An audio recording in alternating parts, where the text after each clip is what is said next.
তামিল সিনেমার জনপ্রিয় অভিনেতা ও রাজনৈতিক দল তামিল কভেট্রি কাজাগমের প্রধান থালাপতি বিজয়ের নির্বাচনী সমাবেশে পদদলিত হয়ে অন্তত ৩৯ জনের মৃত্যু হয়েছে।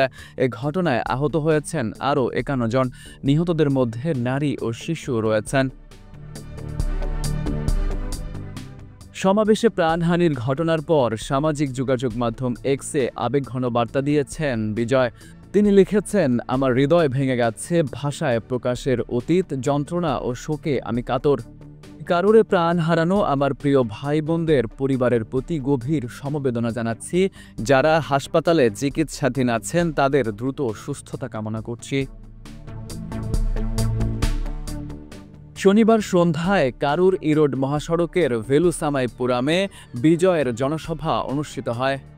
অনুমতি ছিল প্রায় ৩০,০০০ লোক সমাগমের, তবে স্থানীয় গণমাধ্যম বলছে ৬০,০০০-এরও বেশি মানুষ সেখানে ভিড় করেন। প্রত্যক্ষদর্শীদের বর্ণনা অনুযায়ী রাত 7:45টার দিকে বিপুল সংখ্যক মানুষ একসঙ্গে মঞ্চের দিকে যান বিজয়কে একনজর দেখার জন্য। মুহূর্তেই বিশৃঙ্খলা তৈরি হয়। ধাক্কাধাক্কি ও হুড়োহুড়ির মধ্যে অনেকেই মাটিতে পড়ে যান, শ্বাসকষ্টে অচেতন হয়ে পড়েন।